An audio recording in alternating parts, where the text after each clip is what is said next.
regarding disability. So I don't know if it's...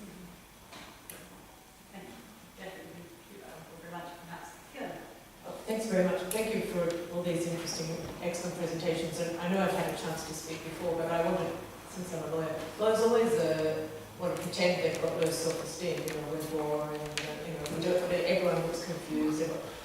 And I have to say, just as an aside, after hearing Colette's presentation, I'm happy to be teaching law students and philosophy students. I'm happy to say, but that's a different question. What I wanted to say, which is that one of the reasons that lawyers can be dull and seem a bit patronizing is precisely linked into what Luke said, which is people say, well, how can we support you in the thing you want to do? That, I think, is not the role of law, which we should be looking at here. Law is produced by community. Okay, if you don't like how the law looks, then one of the community producing things you can do is to go out and try and change it. Okay, don't come to the law and ask it for support. I think, there was this interesting point about, okay, you go to a lawyer, you immediately destroy relationships. I agree, sometimes you have to fight, but another way that you can fight is by going and being involved in the process of making law, not asking law to support you, but taking up the baton in whatever way is appropriate to make it and to say why you think it's beautiful. So that's just be my perspective on it.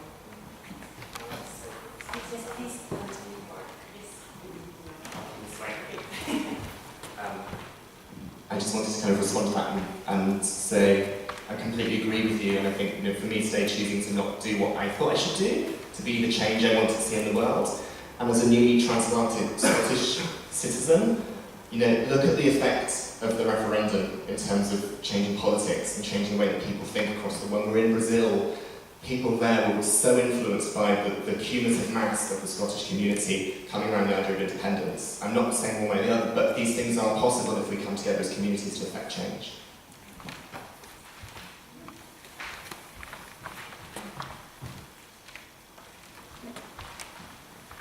Hi, just kind of closing a bit of a comment. Oh, I'm Kat.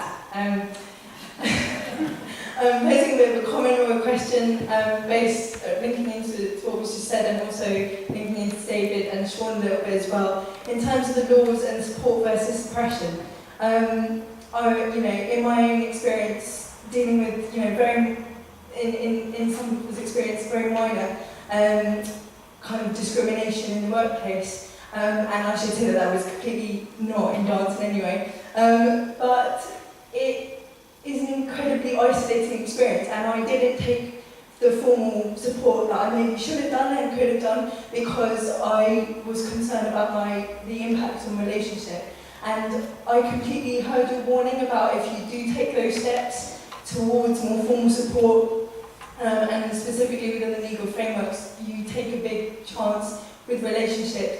What can we better do to support people who are in situations where they need to be given that voice to say, look, this is happening, this isn't right. What can we do to support them better if they haven't had a chance to be involved in those lawmaking processes, which, yes, hopefully there will be opportunities for that too, but to better support those people who need to say something but feel that it would be easier not to, or to just sweep under the carpet. And actually, if we could form a way of together challenging something instead of one person sticking their head above the parapet and trying to make a noise about something. I'm not trying to make a point about anything specific, I just think the system in general does not support. No, it's all right. I have quite a simple attitude to life. I think trade unions are more important now than they have been since the mid-1980s. And if you have an opportunity to be a trade union member and you're not, why the hell not? If you don't have an opportunity to be a trade union member, think about your own support networks. Maybe develop what you want. Work together. Times are hard out there, there's limited funding. There's limited support available for all of us, so make your own networks. Or join the union. We have a mic on its way.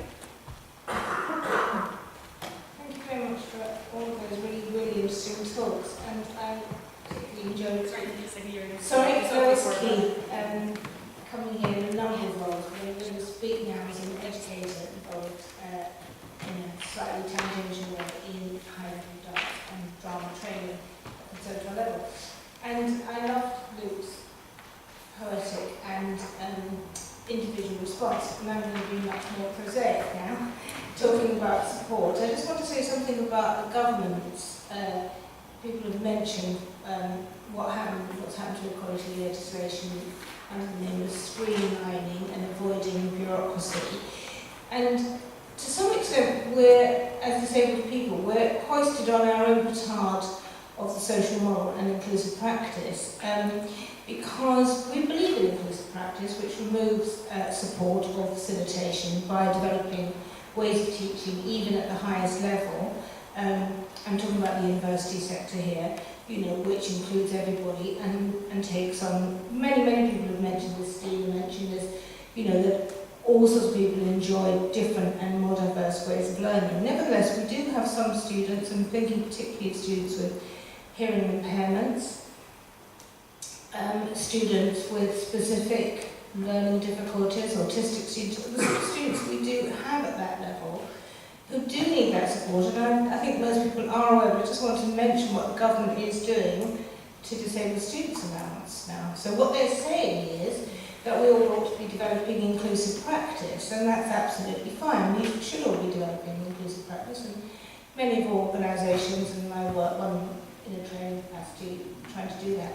But there are going to be students who do require specific kinds of facilitation in order to remove the barriers that they face, not because of the way we teach, but because of the world we live in, and where those barriers are not going to be reduced as by inclusive practice, who do need that kind of support, specific support. I'm just wanting us to do a bit of awareness raising, really, because those of us who work in this field, I'm just writing a paper now.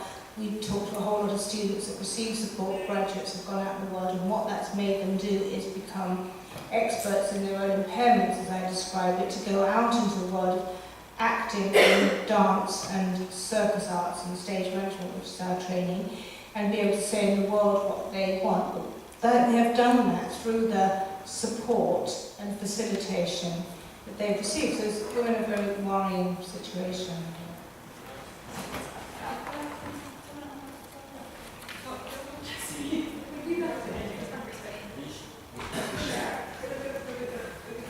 I just wanted to add to this because I think it's a really important thing to be brought up today, and I feel like, having worked in this landscape for about 15 years now, that these structures that we have in place are still built by people who learn and think about work in a particular way. And within our landscape, disability dance, the dominant discourse is around physical impairments. You know, right, it should be, but I really begin to question now, where is the voice of people who learn in the world, who are in the world in a different way, who learn differently? How do they inform these structures? Do these structures mean anything to them? But, you know, how is that consensus happening? I know that you've done lots of work around working with focus groups and people and taking that forward, but it's something that I want to bring to the table today. I feel like it's a voice that is often absent from the discourse. Also absent from discourse is ways of, within educational institutions, teaching students to read and respond to elements and to the contribution that disabled people have made to culture.